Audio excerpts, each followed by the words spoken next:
My father died about a week and a half ago. And needless to say, it's been a rough time for me, my wife, my two sons. But I thought I'd do this video to be able to respect my father's life.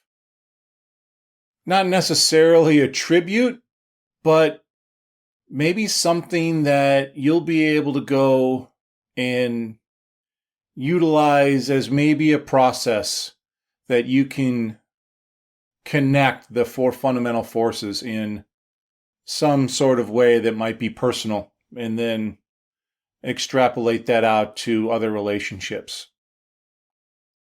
To be honest, I don't know how good or bad this video is going to be. I have a feeling it might be kind of raw. It's been 9 days since I found my dad. And the pain and the ache has gotten a little better, but it's still out there. So forgive me if this doesn't seem quite as polished or upbeat or anything like that, but hopefully you find it instructive. If you find that you want to leave in the middle of it, by all means, go for it. I'm not going to know, so I'm not going to be too offended or anything like that. My dad was an angry man. He was a cynical man, a pessimist. He would call himself a realist. For the most part, he didn't like humans. The vile things that we can do to one another, the hateful things. And it came from his upbringing, where he grew up on the tough streets of St. Paul, Minnesota. His father left when he was 2. His mother would leave for a week at a time, collect stuff and put it in the house. She was a hoarder. And my dad, in the tween years and the teenage years, early teenage years, would basically have to fight to survive. He got his butt kicked on a regular basis out on the streets of Selby and Dale.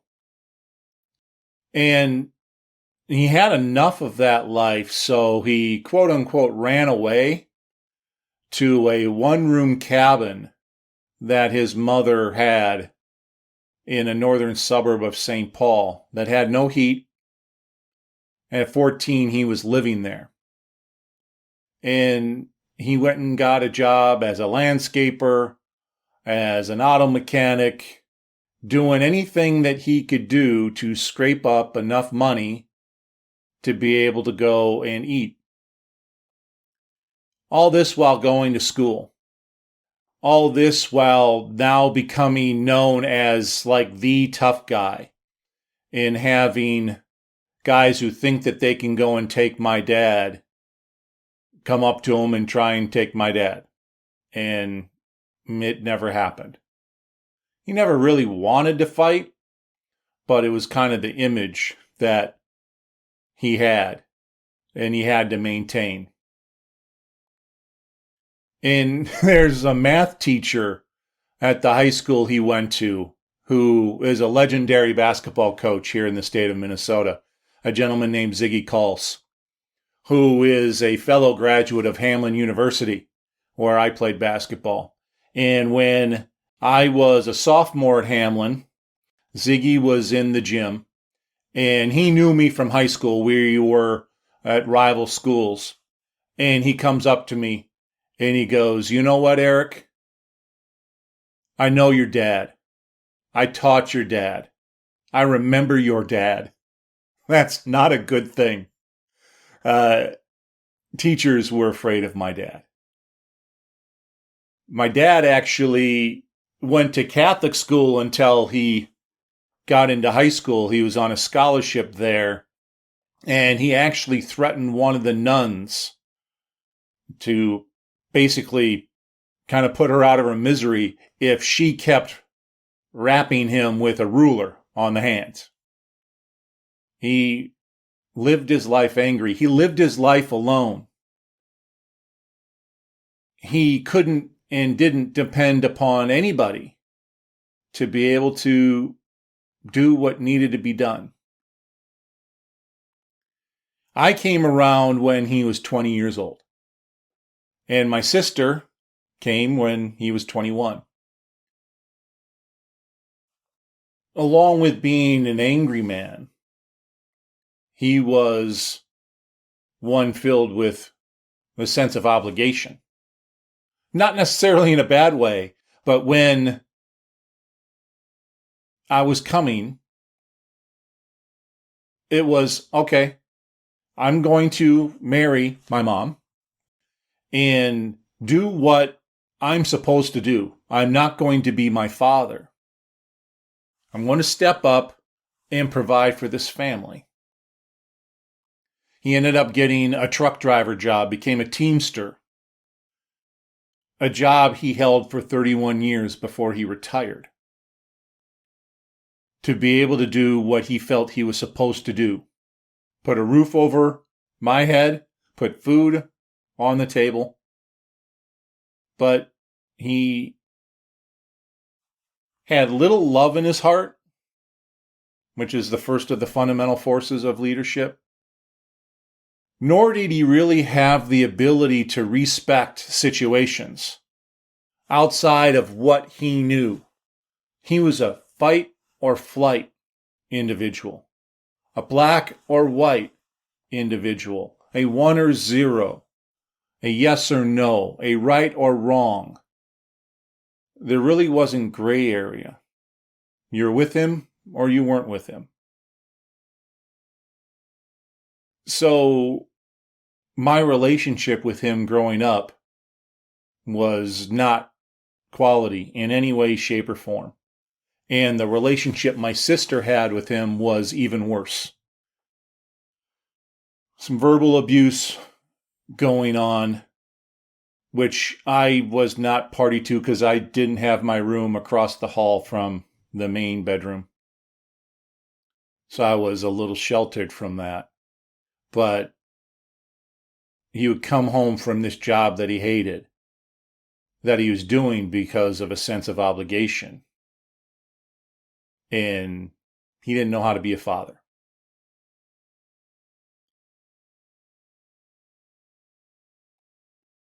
So my parents finally did get divorced when I was almost 31 years old. They stayed together split up after 30 and then finally divorced after 31. And this was a seminal moment in my life. I was actually set to move to Seattle with my wife to take a job, and my parents separated just before I was set to leave for that job. And I didn't take it. I told that company that I wasn't coming out. I needed to go and take care of these things. It didn't feel right anyways. My sister wasn't in the picture.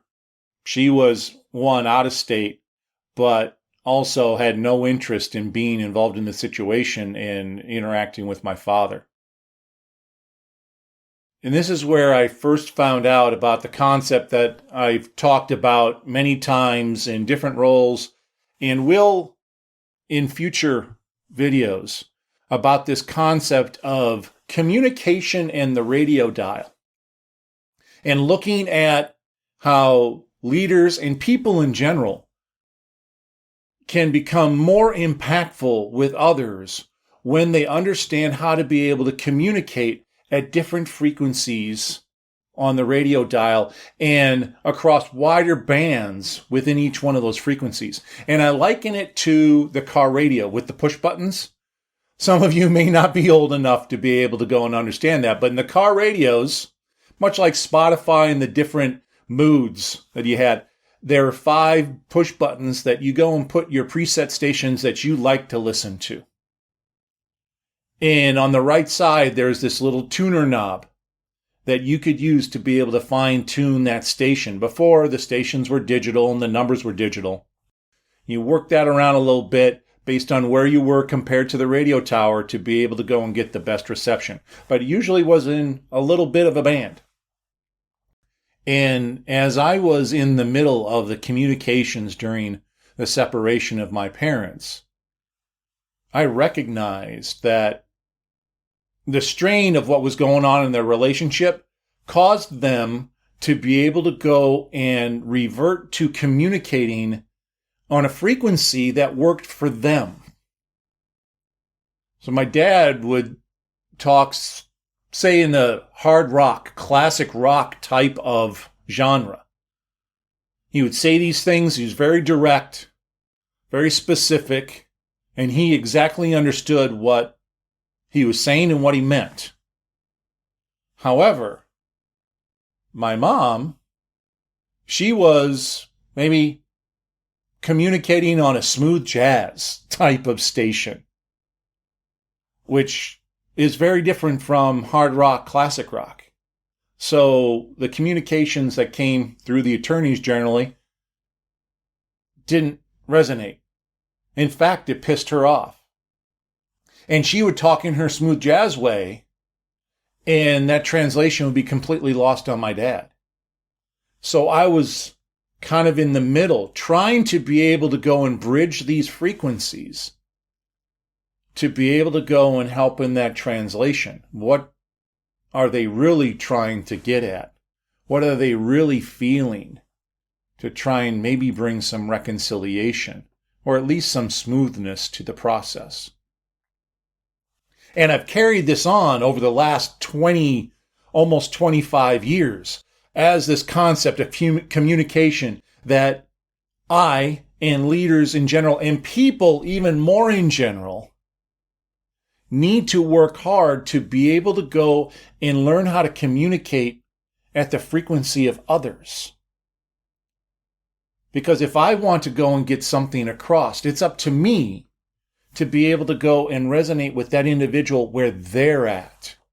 And I've seen so many bosses and leaders of organizations that there's so much pain and effort done to be able to go and specifically tailor communication that it fits them, that the reality and the nuance and the reality of what's going on gets so lost.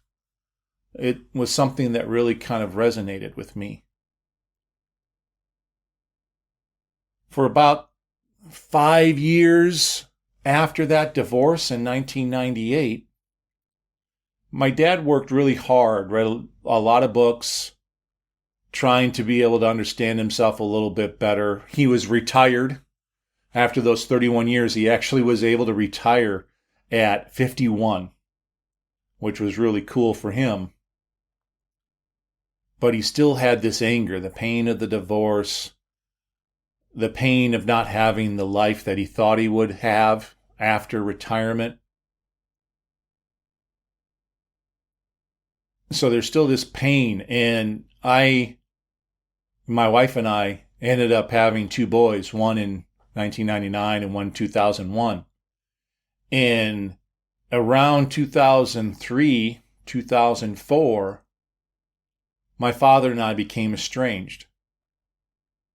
There were some small things that happened that got blown up, and my dad refused to talk to me. I was fine with it. I didn't want that anger in my life around my boys. And it was about 1.5 years. And I wrote a letter to him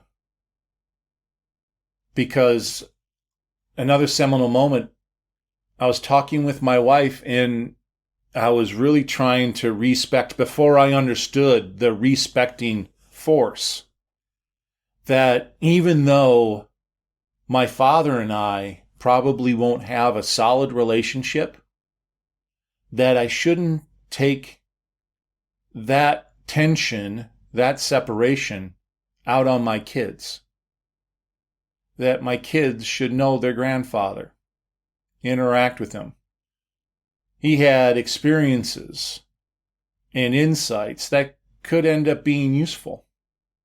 So in this letter that I wrote, I talked about how I wanted to have my father in their life, even if it wasn't going to be with me and him, but that I needed to have certain things taken care of in terms of his anger and how he was going to treat my sons. And a month or so after I sent that letter, I went over to his house and we had kind of a pretty big argument that he interpreted what I had written down differently. He basically felt that I didn't want him in the life at all. And he was adamant. He had a way of interpreting things that, like we all do, are different possibly from reality, but they're based on our experiences. His being one that has had no one really truly love him growing up and leave, not be a part. So it was easy for him to be able to rationalize that, his daughters, if his wife had left, his mom and his dad really had left or weren't there. So to have me do that, he could rationalize that through. And I said, that's not what I wrote. Yes, it is. Yes, it is. He goes, I read it. I go, I wrote it. And he went and just made a beeline to where that letter was, and he read it, and he saw that I was right. And that was the beginning of a change in my father. He was not a good father, but I think he made the decision that he was going to be a quality grandfather. And he respected what it meant to love. And he had the love for my sons. He had some love for me. It was conditional. And I think he went with unconditional love for my sons. And he was going to work his tail off to respect their situation and let my boys be my boys. Let them be their authentic selves when you would be over and babysit.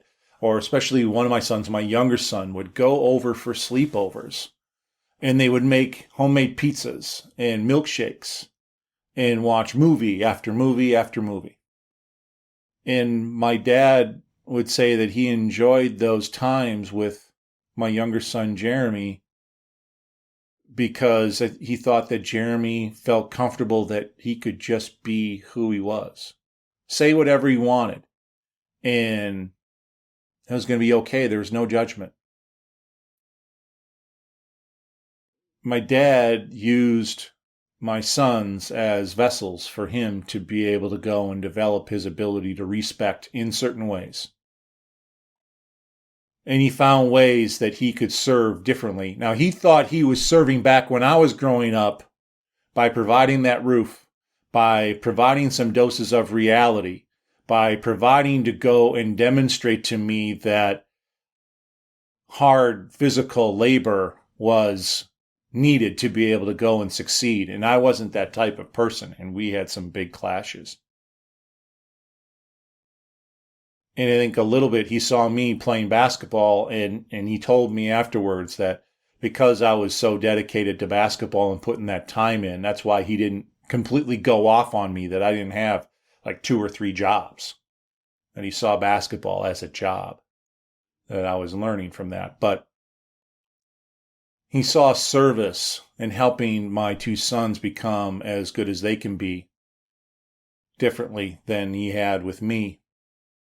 And as my boys got into their teenage years, he was able to have some of those conversations about relationships, about work, about girlfriends and sex, since he was 20 and 21 years old, and he had 2 kids, and he had to go and take a job that he hated to be able to go and provide for the family.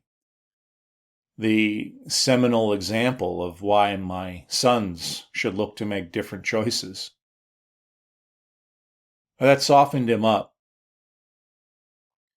And I found out the night he died, the night I found him, went over to the neighbor's house, and a young woman who a couple years older than my older son was just distraught, crying.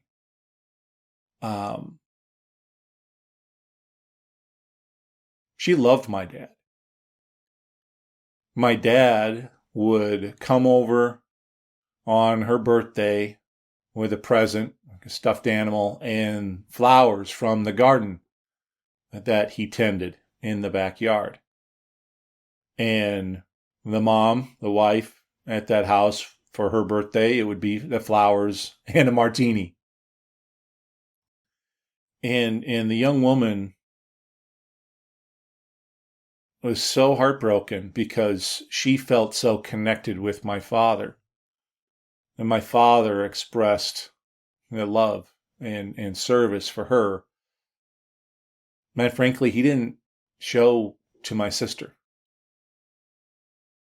And as a sign of growth, that even though he really disliked humans, he liked them.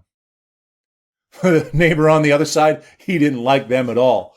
7 kids in the backyard, all in outside voices, and he's on the deck with a hammock, retired, wanting to just chill, and hearing these 7 kids just screaming at their, hitting golf balls and actually hitting the siding of the neighbor on the other side. So it passed his yard and hit the next yard. He didn't like that family at all, and he showed it. There was still no unconditional love, generally, with my father. My boys had it. I think Nicole, this young woman, had it. The father of that neighbor, the man of the house, said that they actually didn't speak for about a year after having an argument regarding the volume of noise at a party that disrupted him, which was hypocritical because my dad has the ultimate stereo system and would just turn the place out when he was younger, or the neighbor in that house before these people would complain about my dad and my mom being too loud. So the hypocrisy was just huge, just made me laugh. But he said that they hadn't talked for about a year because of the argument that they had. But then my dad would just go about planting some hostas in their yard that he'd split from his own stash. And that would surprise my neighbors. They didn't ask for it. They appreciated it. They really liked it. Like, you didn't need to do that, Monty. Well, they needed to be split anyway, so I figured I might as well put him there. That was his way of expressing love to others.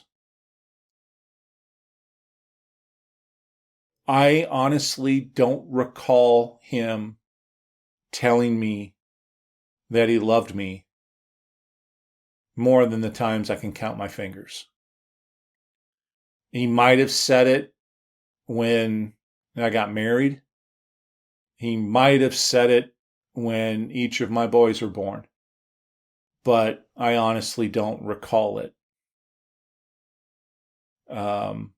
I told him that. I didn't tell him that much. I told him that probably 2 months before he died. And I'm not sure it hit him. He didn't say it back.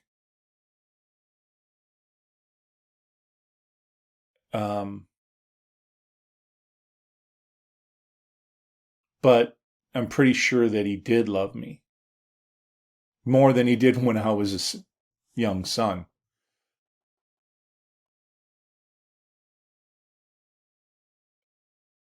So he found ways, although he wasn't perfect at it. I'm not sure he really actively practiced the 4 fundamental forces, but he found ways to love. And I think that daughter, Nikki, had unconditional love from him.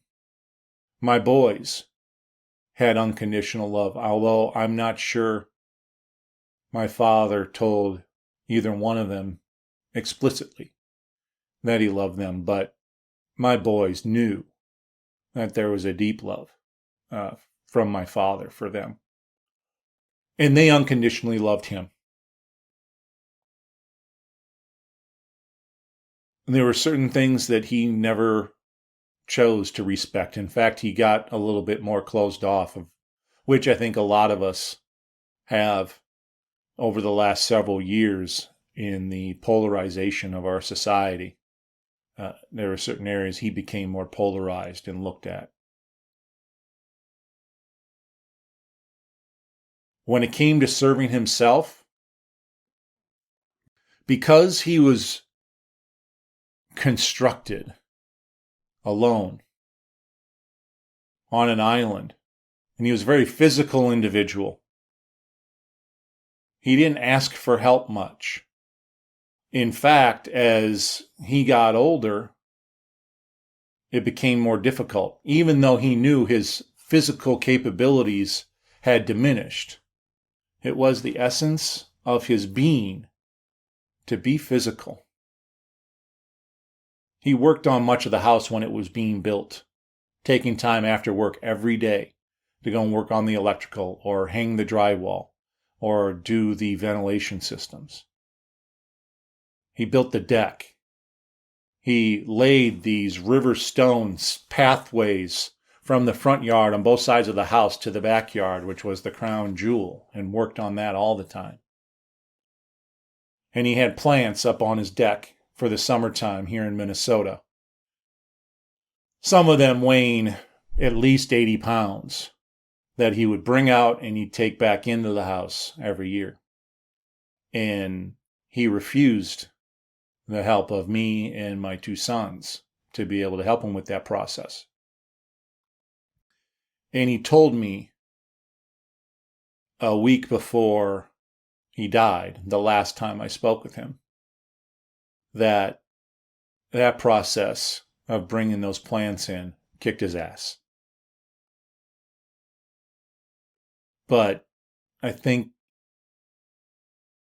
the way he served himself by saying, if I'm not the person that I am, my authentic self, which is this physical guy that can use his body to do what I need to do, then he's less of a human, less of a man. So he was serving himself, even though the aspect of serving himself contradicted how he could have others help serve him, how he could help serve others by letting them in and be a part of the experience. And as I piece things together on how he died, I believe that the exertion that he put forth to bring those treasured plants in weakened him to such a point that there were other things that he was dealing with in terms of pain and inflammation, arthritis, that ultimately led to his death. So as I look back and I respect my father's life and what he stood for, I always knew, as I thought about this over the last few years of how he would die, I had really honestly no other belief that I would end up finding him in his house, dead. And probably dead for a few days, if not longer, alone. That's the way he really kind of came into this life. It's the way he was raised. And that's the way he ended up running his adult life, with some really positive exceptions that he let some people in, but he didn't live the life possible, I think, by engaging in the four fundamental forces to the extent that they could be, because I'm not sure his experiences allowed him to be able to go and open himself up to that.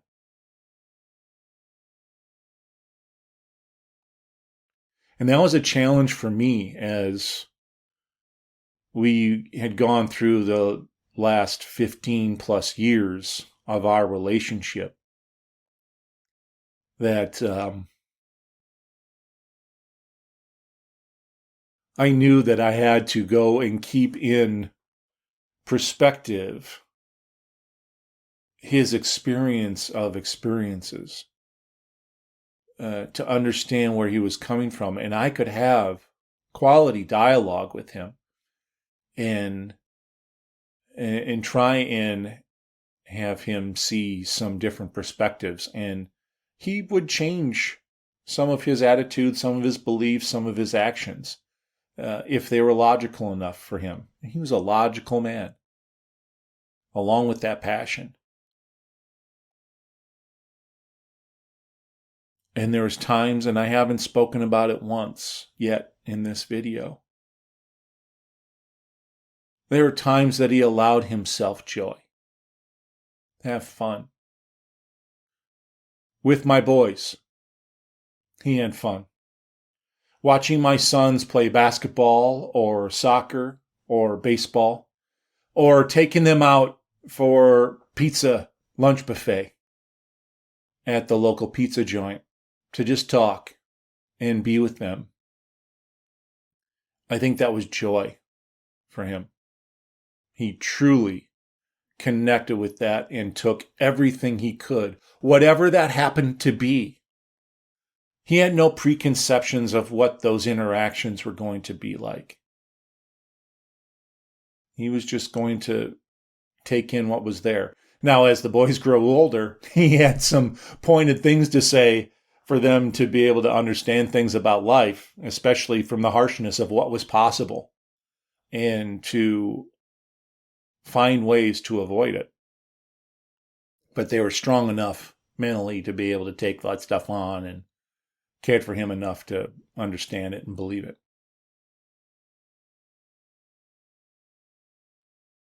So as I go and look at my practice of the 4 fundamental forces, I keep in mind my father and the struggle he had with those forces. And I have those struggles too when I see the things that we do to one another, the hurt and pain that we cause, intentionally or unintentionally, the lack of unconditional love that we give certain people because we don't like them, they rub us wrong, what have you. And as opposed to seeing my father as this angry cynic, I see him as a man searching, trying to find some of those things that he wasn't afforded the opportunity to build in his foundation. That in spite of what he was molded to become, that he did strive for more at times. And it's in that process that I think he loved, that he wanted to keep respecting, that he wanted to keep serving my sons and me. Some of the conversations we had about me, my mental illness, which was enlightening to him, about the trials and tribulations and wins and great things that my boys are going through. I think there came to be something close to unconditional love that he had for me.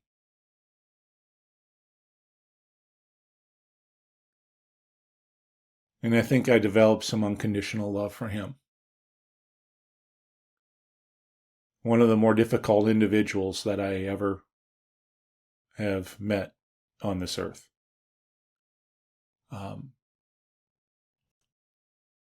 Nothing in terms of, hey, here's how you can do things. I'm not going to go there.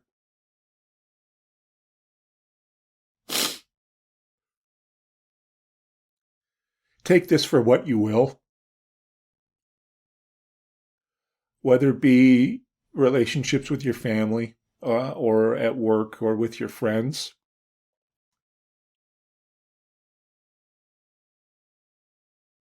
You can look at some things that serving yourself to be healthy that you may need to cut relationships, like I did with my dad for a while, that they can come back,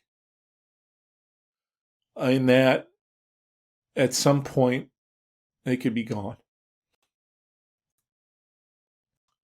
And you're left respecting a life, what was, what could have been, if only there were more time.